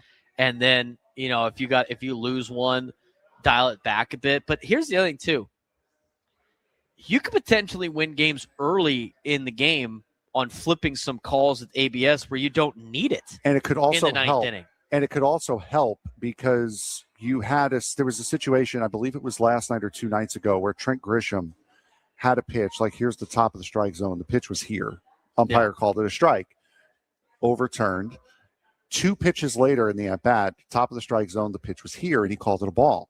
Right. So you can help train the umpire in that way too, to where if he does get a call, if he does make a wrong call, if you nip that in the bud early and you realize and you show him, hey, that was way up, there's a very good chance that he could bring that strike zone down to compensate for the mistake that he just made. I want to get back to the Padres in a second, but I'm gonna go off of what you just mentioned with the umpires. I think it has made the umpires way better. I think they have been way better on calling ball, aside from CB Buckner. Unless you're CB Buckner. Unless you're certified blind Buckner. I don't know. I honestly think, like last night, there was a couple of times watching the game where there were pitches that were close that you would see the umpire give pitchers that they weren't giving them last night. Yeah. And I think it's going to make them a lot better. And especially if you are using those challenges early in the season, early in the game, as you mentioned, he's going to get a better view of the strike zone. It's almost like he can train himself looking at like, okay, that's where that is on the perspective, because he doesn't have the box. No. Right? He doesn't have the perspective of the box. Maybe it helps him on outside pitches. I mean, as somebody that umpired for 15 years, I umpired for 15 years, not at a high level, right? But I have been behind there. And when you set up for your different spots to umpire, you have to, there's a couple of areas that you're given. Yeah. Like you want to be dialed in. How we were trained, and maybe it's changed now, but before it's like you wanted to line up on the inside part of the plate because you were going to have that dialed in, have your eyes at the top of the zone, so anything below your eyes can be good. And what that gives up is a little bit of the low pitches and the outside pitches you can't see. So you kind of have to somewhat eyeball it, and you're not going to be as accurate on the outside part of the plate. You have to give something up. But as you mentioned, Frank, and I think this is going to be really good for the umpires moving forward, I think, as you're right, I think it is training them a little bit. I think the umpiring behind the plate has been really good. I think even the guys that have missed calls, they're not missing by much. No. I mean, it shows you just how good these umpires are. But I think you're right. I think it really might change the strike zone as the game's going on for an umpire of, all right, this is too high at this point in time. Let's move it down a little bit, because he doesn't want to see it on the board 1,500 times. And it shows that if you call it out, they're not going to get mad at you. They're not going to change their strike zone. They're going to see that, and they're going to learn. Because they want to get it right. Yeah, they want to get it right. So 100%. If you show that early, and if you kind of establish and help the umpire establish where the strike zone is, some players may not want to, because I had made a joke about it in the press box on Saturday with Kevin McGonigal. You're a rookie. You're off to this great start. Right. At what point are you okay to tap the head without looking like you're showing up the umpire? That's right. So I would, if some players might have that mentality of, I don't want to show this dude up, but you can also have that mentality of, I'm trying to help you right now. Like that is consistently high. That is going to be, I can tell that's going to be an issue. Let me try to help you out here and try to bring this strike zone down. Obviously not just for us, but for the other team as well. Let's look at that situation one more time. This is why, it's a missed opportunity. And again, another thing that really didn't go their way. Unfortunately, you learn the most from your mistakes. And so hopefully the Padres learn from this mistake. But this is why this call on Monday was so huge to not, why they didn't challenge. And it's laid out in the article by Jeff Sanders. Situation was 9th inning, Fernando Tatis Jr. at the plate, runner on first. You have the tying run on deck. Mm-hmm. It's a 2-1 pitch that's called a strike, but it looked high. And if you look at it, if you watch the replay on television, I'm sure you saw it on social media. It was high. It's significant. It's not like it's close to touching the top of the zone. I mean, it is definitely high. Up. And why that mattered is it completely flips the at-bat. Again, you want to get into hitter counts. And Fernando with a 2-2 count, his OPS is a 442. Fernando with a 3-1 count, his OPS is 1518. I mean, that is a drastic shift. This is why I hated the crap of people going like, I can't blame the umpire. It doesn't impact the game. That impacts the game. Yeah. In a game like this, it impacts the game because now you're starting to see these situations of what would happen if that call was actually made correctly. But what happened was there was no challenge. Tatis strikes out on the next pitch. Rally almost dies before Jackson Merrill hits the home run. And it's a potentially game-changing strategic failure by the Padres. Again, they're learning how to do it, okay? Even if you had the 30 games. In spring training, how many times were people actually using the ABS? Not a lot. No. They weren't using it a lot. No teamwork. Why? Because they're worried about evaluating players more so than learning the strategies of the ABS. Is that wrong to do? Should they have learned into the ABS a little bit more? Maybe, but every team was doing the same thing when it came to that. And the other thing that Craig Stammen mentioned, I think it's interesting. I somewhat agree with it. You have to understand it's easy when you're sitting at home on the couch, watching it on television, going like, oh, why did he do that? These batters are tracking pitches. They're trying to go through their approach. They're thinking about situations. They have to decide instantly to challenge it. I mean, we've already seen somebody get ejected. Yeah, we saw the Twins manager get ejected against Baltimore because he was complaining that Baltimore took too long to challenge to play. There was one that happened, I believe, on opening day as well.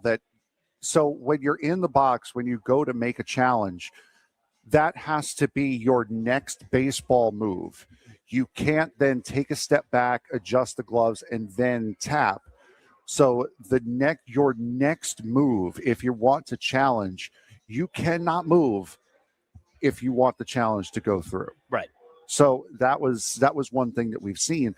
And we heard about it with Dave Fleming on Monday when we interviewed him, and we'll have Will Fleming, the Red Sox radio broadcaster, on with Scraby tomorrow. Dave Fleming said it's gotten exciting for the crowd too. I think it's fun. It I had a builds great up time that in the suspense. crowd. I had a great time in the crowd watching it. That's an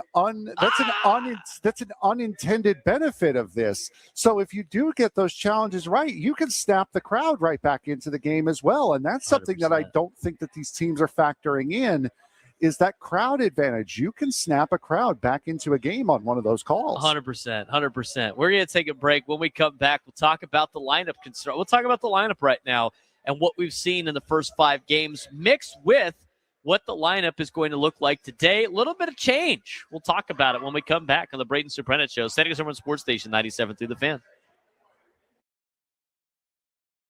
The NFL offseason is heating up and the drama is getting real. Matt LaFleur is back with the Packers, but player survey suggests he's got a communication problem to fix if Green Bay wants to break their playoff ceiling. Meanwhile, the Lions are moving all-pro tackle Penei Sewell to the left tackle, hoping to stabilize a struggling line. Cowboys' George Pickens could leave town. Rams' Devontae Adams is staying put, but Puka Nacua faces off-field scrutiny. Over in New York, Odell Beckham Jr. is eyeing a return while the 49ers juggle Brandon Ayuk's massive contract and knee rehab. Across the league, one thing is clear. Leadership, communication, and buy-in might matter more than free agent signings in 2026. Who will get it right and who will fall short? The NFL offseason is heating up with coaching storylines, big player moves, and roster uncertainty as teams prepare for 2026. From Green Bay to San Francisco, here's what's making waves in the league. Let's start with Green Bay, Frank. Matt LaFleur got an extension through 2026, but received a B- in the NFL Players Association survey, citing respect for player concerns.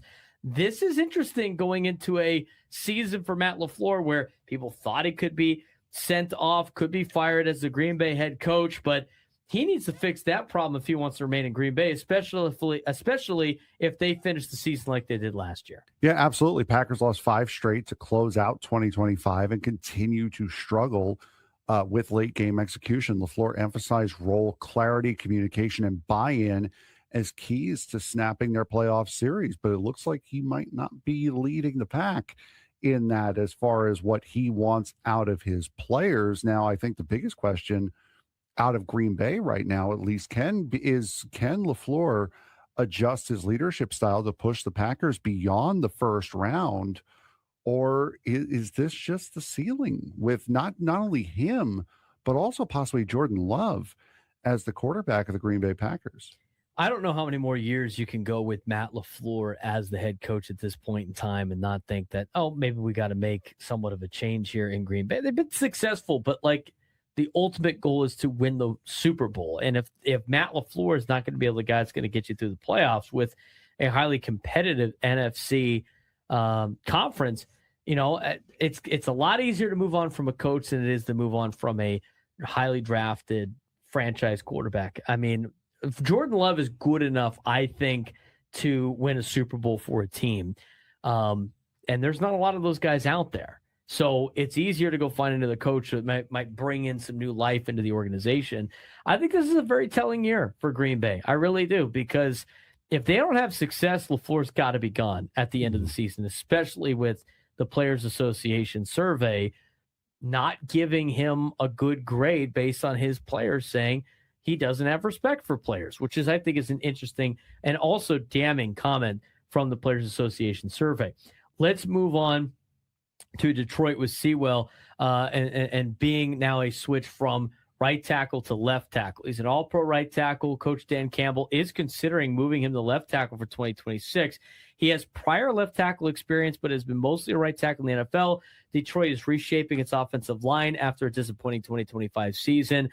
Is Sewell's versatility enough to shore up the Lions' O-line, or is this the Band-Aid solution for a team that struggled in pass protection?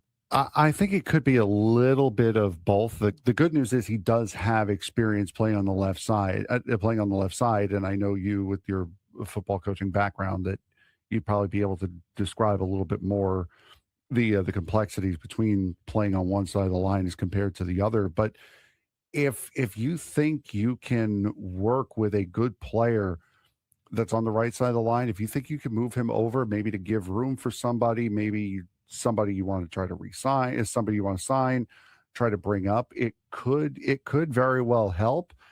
But moving guys around like that does also seem like just a temporary solution as well.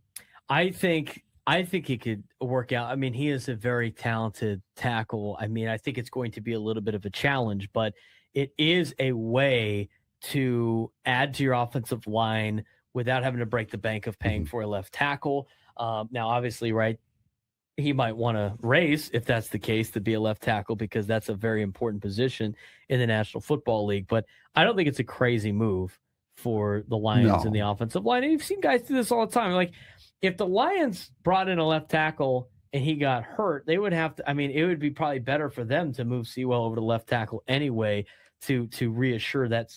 Company building. This is our Bill House studio for the day. We know how. Ecowater SoCal Padres pregame show with Sam Levitt will start at about 12:10 Pacific time. So get ready for Padres and Giants. We'll get a preview of that in our next segment. But we do want to talk a little bit about the Padres lineup. And if you haven't done so already, really appreciate if you guys could give us a like on the YouTube video today, whether you're watching on 97 through the fans page or watching on the Braden Surprenant Show page. We are close to 1,000 subscribers on the Braden Surprenant Show. We would love for you to subscribe to our YouTube page. We've got a lot of new content coming out throughout the week that we post strictly on our Braden Surprenant Show page. So if you're on there already, we really appreciate it. If you're on there and you haven't subscribed yet, hit the subscribe button at the bottom of the video. You can also find it at 97.3 The Fan on YouTube, youtube.com/@973 The Fan. And underneath, you'll see all of our shows where it says our shows, and they will have subscribe buttons underneath all of those. And if you see the subscribe button, you're not subscribed yet. If you don't see it, that means you are. And we appreciate you guys doing that. Again, I think we're at 100 or 908 or something like that. So we're 92 away from our goal of 1,000 subscribers. We really appreciate if you guys could do that for us. It's free. It doesn't cost you anything. And when you're looking for shows and you're looking for our shows specifically, and you go on YouTube with subscriptions and you hit the subscribe button, all that stuff populates already. You don't have to browse. You don't have to search for it. You can find us pretty easily when you search, when you subscribe to our YouTube page. So we really appreciate that. He's Frank Marchese. I'm Braden Surprenant. We're the Braden Surprenant Show, live and local each and every day from 10 to 2 on San Diego's #1 sports station, 97.3 The Fan. We're going to get into the Padres lineup here in just a second. Some changes today for the Padres. Find it very interesting, but I do want to mention, as Pittsburgh prepares to welcome the nation to the unofficial beginning of football season. City's kickoff celebration will begin with an unforgettable invite-only night of music. Go to odyssey.com/the night before to enter for a chance to win a trip to see Jason Aldean, John Morgan, and Shane Profit. This is a national contest. All right, Frank, we have a brand new lineup for the Padres today. We haven't seen this one before. A little bit of a mix-up for Craig Stammen. He said he was going to be mixing up the lineup a decent amount so far this year. And I look at it, there's a lot of, interesting things that stand out to me. One of them being that Fernando's back in the leadoff spot, and this time against the right-hander. He's batting leadoff. Bogart's in the 2 spot. Jackson Merrill starting as the number 3 hitter today and playing center field. Manny Machado moves down to 4 in the lineup. Ramon Laureano gets to start today. Then Jake Cronenworth, followed by Gavin Sheets, Freddie Fermin, and Bryce Johnson, the second leadoff man, batting 9th and playing left field today as a switch hitter. Laureano is the designated hitter for the Padres. A lot of interesting quirks to this lineup today. Yeah, it is. It's nice to see that it's a breath of fresh air after last year where you were so rigid with the lineup and so many things and just having to fight that every single day. You're going to see the same lineup, whether it was working or not. So going back to more or less what it looked like on opening day, at least the top, this is the first time that Xander's bats second since opening day, if I remember correctly. Laureano back in, you move Machado down, Cronenworth goes from 8 or 9 up to 6, and then you have Sheets, Fermin, and Bryce Johnson. So it is certainly an interesting lineup, to say the very least, and one that up at the top, I honestly don't mind because it worked well, at least on opening day. I don't know if you can continue to roll Jake Cronenworth out as the leadoff batter. No. Again, it's been only 5 games, but at the same time, like I just feel like because everybody talks about his on base percentage. Yeah, I think he does that when he's working at the bottom of the order.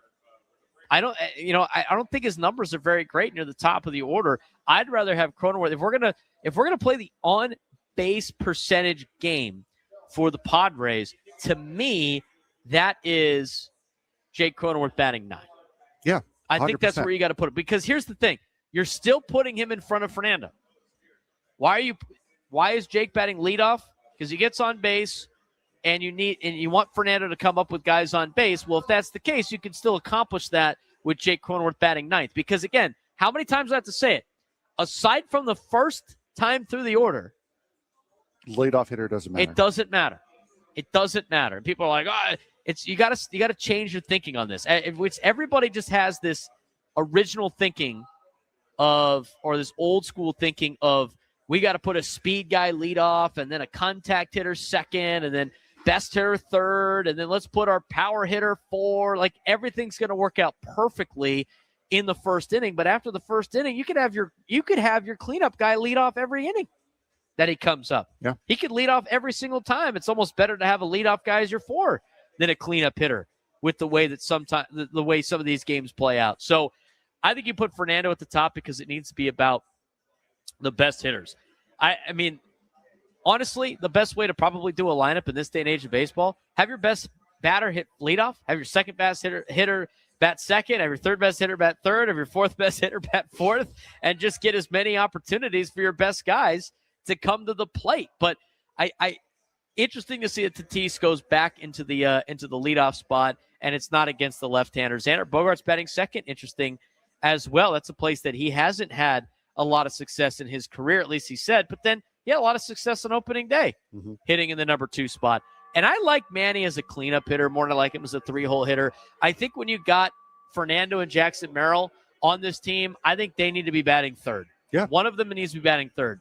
And the only way that I would be in favor of Fernando not batting leadoff is if he's batting third.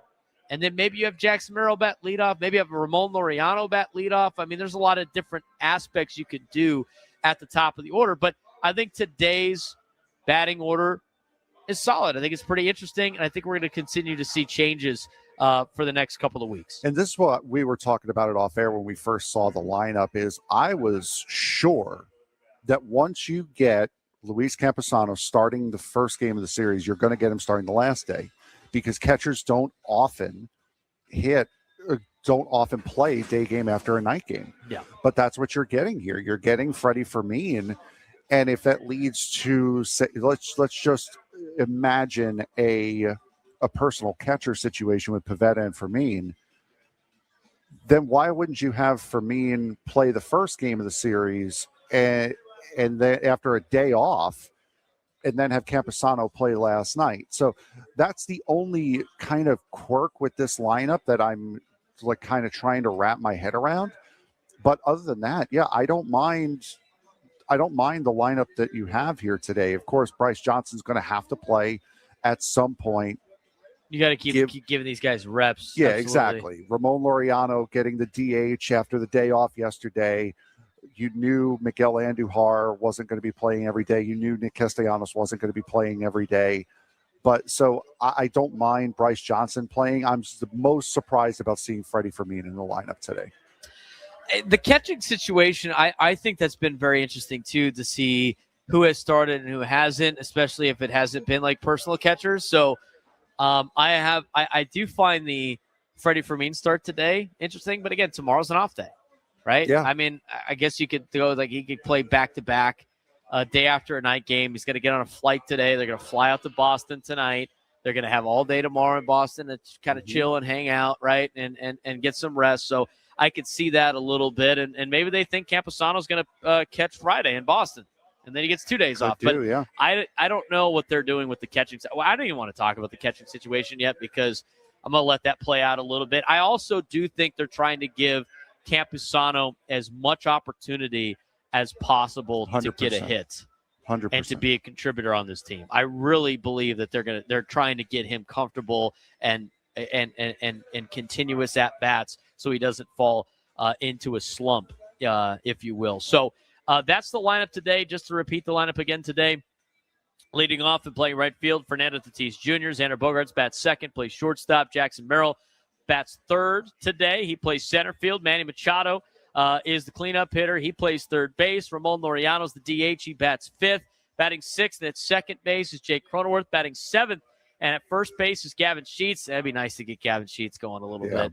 Freddie Fermin bats eighth in catching, and Bryce Johnson gets to start in left field and bats ninth today for the San Diego Padres. When we come back, we'll kind of recap some of the stuff that we talked about earlier in the show. It's our final segment here at the Loft, leading you into the Ecowater SoCal Padres pregame show on San Diego's #1 sports station, 97.3 The Fan.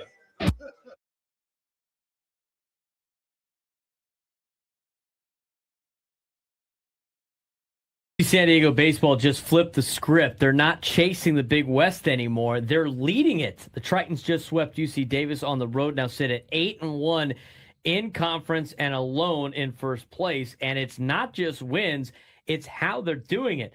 Power hitting, dominant pitching, and even grinding out close games like that 3-2 win on Saturday. That's what contenders do. But here's the real question. Can they handle being the top team now? Because it's one thing to surprise people. It's another to stay on top when everyone's coming after you. They've got Hawaii up next, and we find out just how good UCSD is, and if UCSD is not just hot, if this is for real, a big series for the Tritons. This week belonged to UCSD Tritons baseball, and they didn't just win.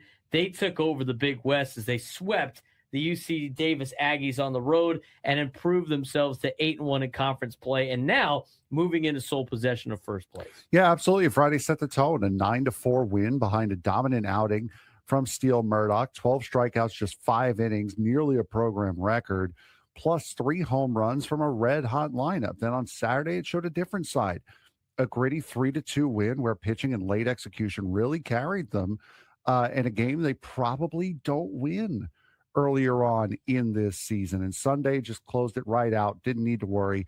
A 9-5 win using patience at the plate, timely hitting, and clutch bullpen work to secure a UC Davis series sweep. The team is evolving, right? I mean, at the beginning of the season, it was, can they compete in the Big West? And now it's, are they the best team in the Big West right now?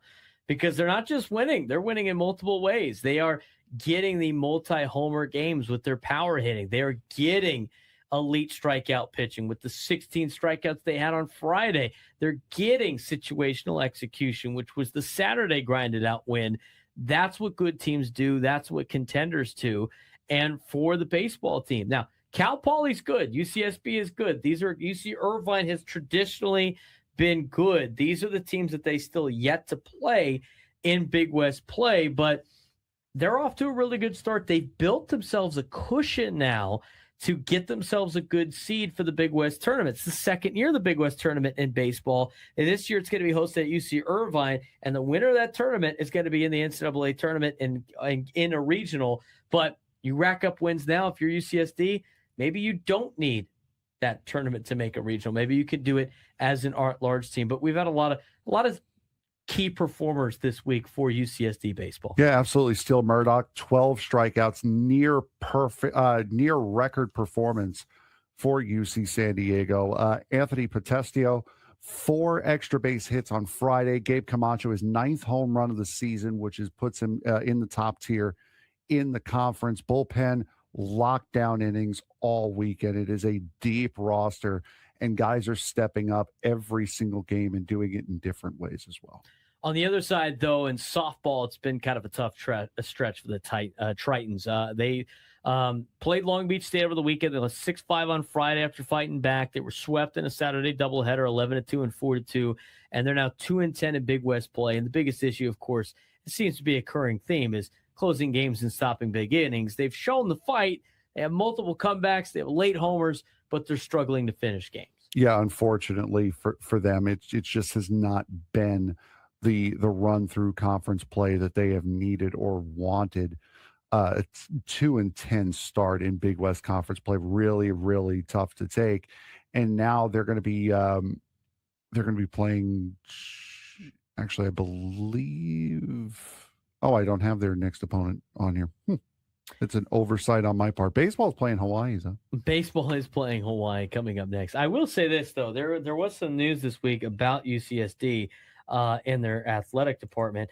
Their soccer team, UCSD men's soccer, will be competing in the Pac-12. There you go. In the new Pac-12 in just soccer. So that's an interesting move right there by UCSD to join the Pac-12. Now, the Pac-12 is a conference that, we know what they have for the 8 teams for football, and then the 9 teams for basketball. But there's a lot of other sports that need additional teams. So UCSD is jumping in men's soccer. So congratulations to them joining the Pac-12. Now, in terms of put this thing to bed, UCSD baseball now the team to beat in the Big West. Right now it is, but they do have to deal with Cal Poly and UCSB. Those are the 2 teams that were at the top of the leaderboard in the Big West. They're 8-1 in conference play right now. The Tritons are in baseball. They're sweeping series. They're showing balance across the board. But the reality is, being the top team brings pressure, and now every opponent is circling UCSD on the schedule, including teams that were expected to win the conference. UC Irvine's not playing that well as of right now, but they're a team that was expected to win the conference to start the season. So I would imagine they'll probably have a little bit of bounce back in them later on, but still early on in the season, still early in the contest.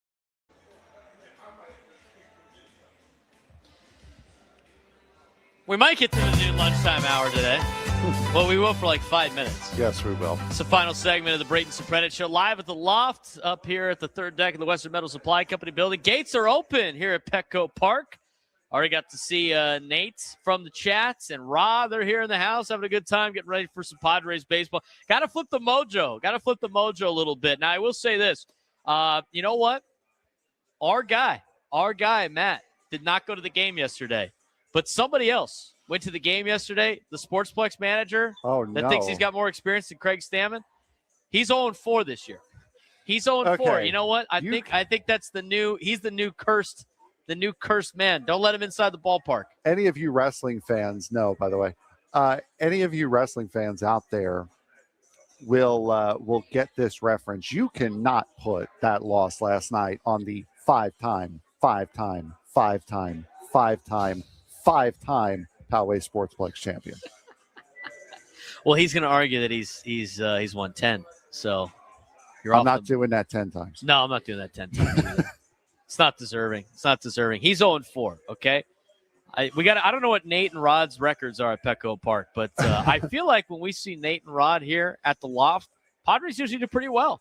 And you have a very, very good opportunity here. You have a mixed match in the rotation. You've got your ace, your number one, going up against their number 5, who's throwing his first game of the year. So you have a very, very good opportunity here today. And as we said at the beginning of the series, you have a very good opportunity against a team that's limping in.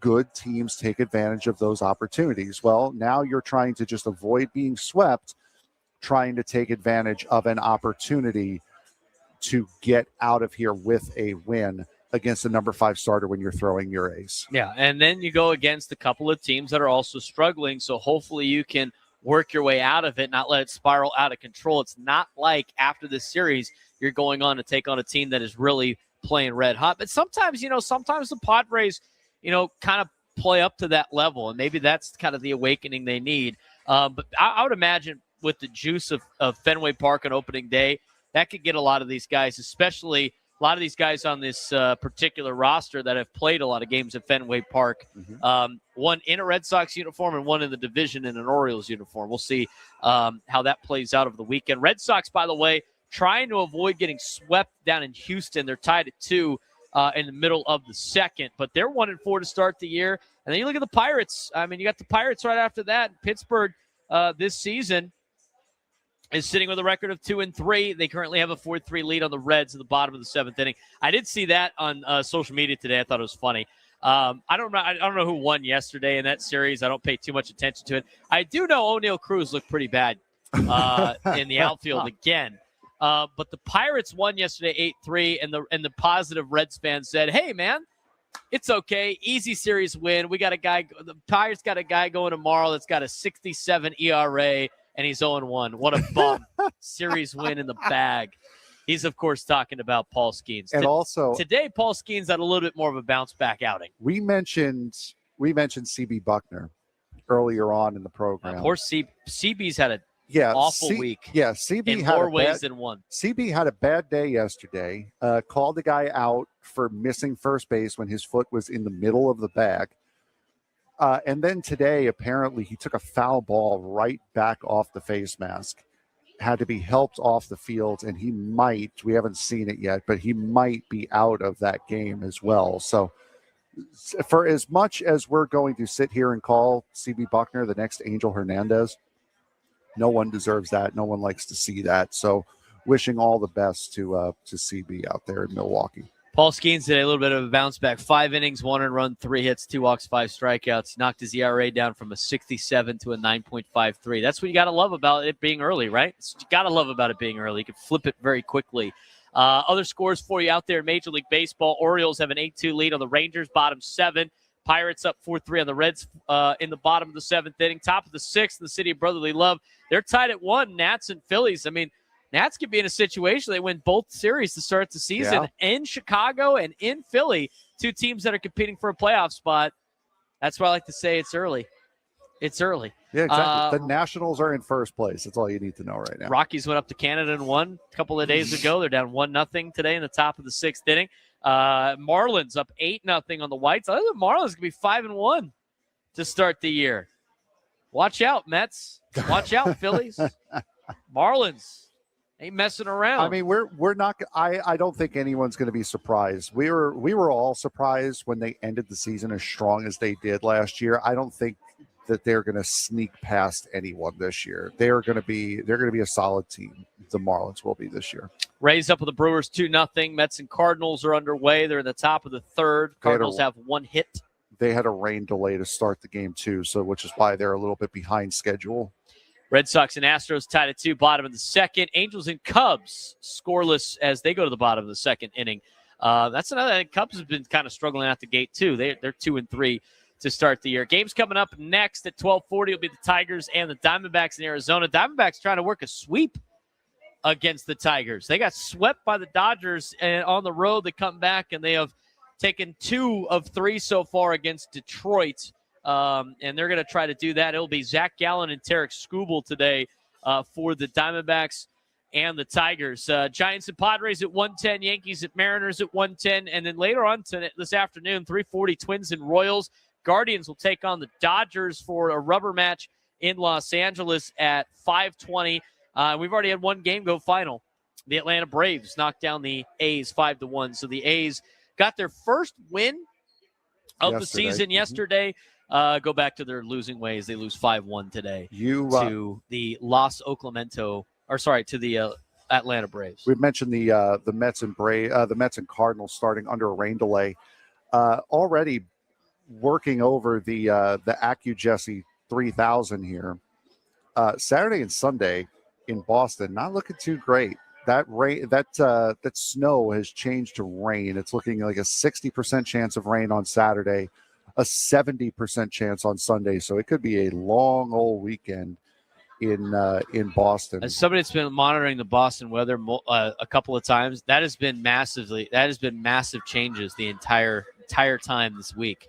That game's late afternoon in Boston on Saturday. So it says early showers, so maybe in the morning. Misty in the morning, mostly partly cloudy on Friday, 45% chance of rain. Saturday, it says a couple of afternoon showers, a shower early, and then cloudy, 60% chance of rain on Saturday. Cloudy and breezy with PM rain on Sunday. That'll be a 70% chance of rain on Sunday. So if I may borrow the AccuJesse 3000 here, it's looking like it could be a miserable weekend in Boston as far as weather is concerned. Yeah, we'll see how that is. We'll see. As long as it's not snowing, I don't really care.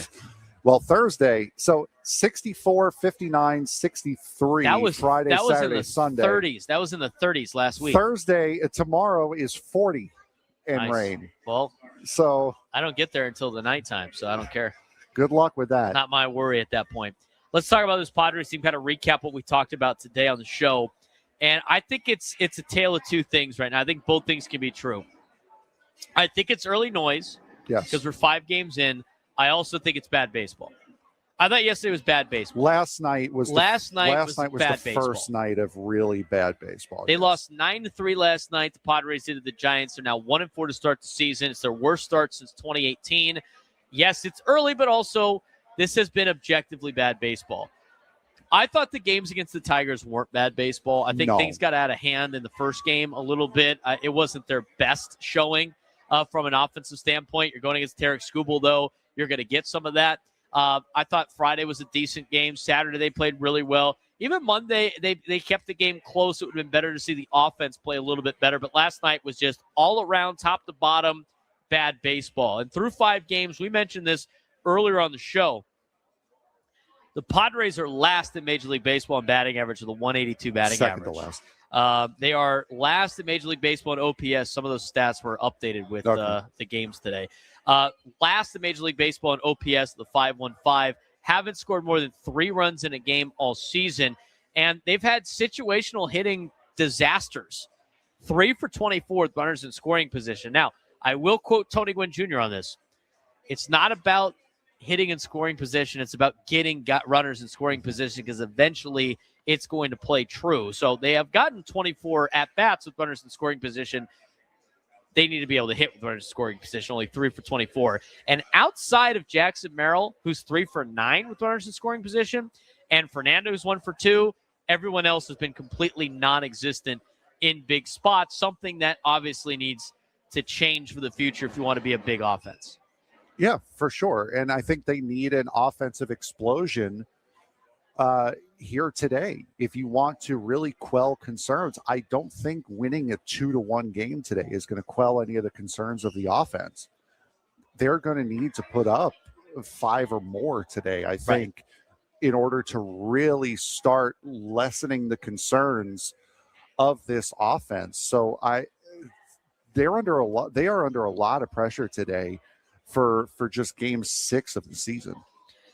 This lineup was supposed to be deep, contact-heavy, situational. Instead, so far, it's been empty, a little inconsistent, and not that clutch for the Padres through 5 games. So hopefully today it changes a little bit. We'll get back to the lineup here in a second. It's the final segment of the Braden Surprenant Show. Live from the Loft. I got people showing up now up to the Loft. here at the Western Metal Supply Company building, and some early cocktails in, get a nice little beer at the ballpark. Sun's starting to come out a little bit too. That's also really good news. So loving that. But when we look at the side of this Padres team and some of the downsides of the Padres and everything like that, we've seen some flashes with the pitching staff, but unfortunately too many early holes. Their problem is starting to give up early runs. Starters are giving up a lot of early runs to start the year. Germán Márquez, 3 runs in the first inning. They've had multiple games where starters have given up 3+1 runs early. And the pattern right now, playing from behind constantly, which forces the offense to press a little bit. Yes, the offense needs to be better, but the starting pitching, aside from maybe 2 outings in the first 5, haven't given their offense too much of a chance. No, certainly not. And this is you're going to need a bounce back performance here from Nick Pivetta after opening day, and you're also going to need a good performance out of him as well, because from one of the things I saw last night that really rings true is if your starting pitching doesn't perform, it doesn't matter that you have the best bullpen in baseball, because you're not trying to defend a lead at that point. You're just trying to keep the games close. So if your starting pitching isn't working, and of course, as we've seen, your offense isn't working so far, it really nullifies your strength, which is your bullpens, and that starts with the starting pitching here in this case. Yeah, at bad at the worst possible times has been the pitching staff. I mean, the bullpen's been really good, but they've had a couple of bad spots for the so far this year. The bullpen's still the biggest asset of this team, still the biggest strength of this team, but the starters got to be able to give them a little bit more of an opportunity at the beginning part of the contest. Randy Vasquez did, Michael King did. I think Walker Buehler, as a number 5 starter, did what he needed to do to give the team an opportunity to win. But those are 3 out of the 5, and it's really 2.5 out of the 5. It's really half of the starts have set you up for success this season, and you've capitalized on only one of them. Yeah, and that's that has been the biggest problem here so far this season, is just not being able to capitalize on mistakes. And this was a perfect opportunity. This series was a perfect opportunity to capitalize on a team that has had a big problem so far this season, scoring runs and getting hits. They had 9 runs on 16 hits last night, this Giants team. So got to get out of the box early and successfully here if you want a chance today. We'll talk more about the offense in a second. I will say this. I've seen a lot of mistakes thrown to Padres hitters that have not been hit over the fence, or have not been crushed, have not been punished for the mistakes across the heart of the plate. So, and I've seen that for the last couple of years now, and I don't know how that ever changes, but you've got to be able to capitalize on mistakes by pitchers. And if the offense can't do that, it's going to be a long year for them. They have to be able to do that in order to be effective as an offense. Defensively, this is usually something we never have to talk about. The Padres have been really good defensively the last couple of years, at least at making some pretty good and impressive plays. What was it, 2 years ago that they went like the first 2 weeks of the season without committing an error? Well, here's the thing. Like, even though that a lot of these plays that I think are even more concerning are ones that are not even getting charged as errors. I mean, you look at some of the key moments last night. I mean, this is it was a sloppy defensive performance last night. Nick Castellanos, bad decision throwing to third with an extra base and a run scores in that game. And his throwing decisions in the outfield were not great. He's not a great outfielder to begin with. And that goes back to the giving Ramon Laureano a day off this early in the season. They played up at that point. They played 4 games. They had Sunday off. Yeah. Laureano's your everyday outfielder. He needs to be out there. And if he's not going to be out there, then it's got to be Bryce Johnson. It's got to be the reason why you have Bryce Johnson on this team, to be a spot starter and a defensive replacement in left field. I understand to an extent getting Nick Castellanos in the lineup, but to me, what Nick Castellanos brings to this team is he can still swing a bat for what you're paying him to do. Put him at DH. Yeah, he's a DH. He's going to be a DH. That's exactly where you're going to have to be in that particular situation. So I thought that was a bad decision. And defensively, Jackson Merrill has been a little hesitant out there in the outfield. He had that one drop in front of him. He had a bad read on, uncharacteristic for Jackson. And then the miscommunication with Fernando last night in the 6th inning. which ended up leading to a pretty big inning A for the San Francisco a Giants. sure-handed defenseman in Jackson Merrill making a mistake with a platinum glove award winner out in right field. Right. That's not normal. I mean, and then you stay in the sixth inning. Kyle Hart, hesitation on the ground ball in the infield leads to an infield single. Inning extends in which they get 4 runs. Yeah. So these are all little things that they can fix. These are the little things you have to be able to take care of. These are the little things that you can control. These are the controllable things. When we do coach speak of got to be able to control the controllables, these are those things that we're talking about, and currently the Padres are not controlling them. No, they're not, and that's been a big reason as to why they're 1-4. It's not panic time yet. We're the calm, cool, rational show here. When we start to panic, I'm not panicking. Yeah, when we start to panic, that's when you guys should start to panic. Right. And right now, we're not panicking. We're uncomfortable. We're moving around in the chair a little bit, but we're not in a full-time panic mode just yet. And the reality of the situation is here, too. Like, when we talk about this team, we started the segment off talking about it. I started my open today talking about it.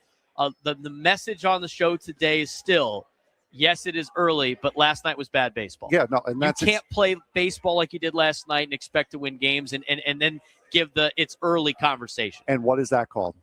That's called holding your team accountable. 100%. Holding your team accountable is not fire Craig Stam and trade Fernando, trade Manny. That's not holding your team accountable. Much in the same way as it's early, there's nothing wrong. That toxic positivity, that's not holding your team accountable. It's understanding the situation that you're in. Yes, it is early, but missteps like we had last night, that cannot happen again. Otherwise, that's going to lead to a lot of bad things this season. And the whole show today, we've been talking about the fact that last night was a collective failure.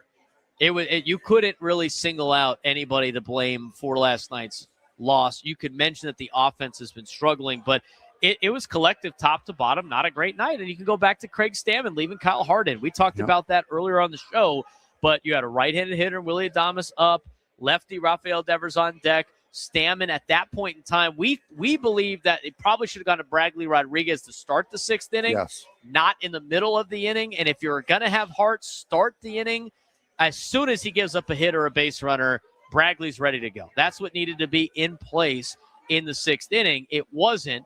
He had to battle his way through, and then the decision of, well, he's made it this far. We got to try to see if we can get Adames out because we want the lefty-lefty matchup with Devers. By that point, it's already too late. Adames gets an RBI knock, kind of changes the outlook of the game. Then you bring Bradley in to face the rest of the inning, couple more runs score, and instead of it being maybe at most a 1-run inning where you're chasing 2, you're now thinking that the game's out of hand.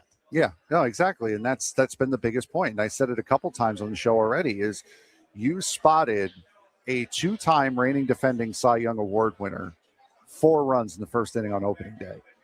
You then went and spotted a Cy Young contender in the National League last night, 3 runs. Can't do that. No. You have to be able. The perfect start today for me right now, no runs in the first inning. That'd be nice. Probably a hit, maybe 2 in the bottom of the first inning to show that you have some life. And if you show that you have some life, this building's going to come up. They're going to get behind you. And if you should be able to feed off of that. We hear it all the time for the players. They feed off of your energy. You guys in the crowd, you guys have brought the energy all season long. But what they've done on the field has taken the wind out of the sails very, very quickly.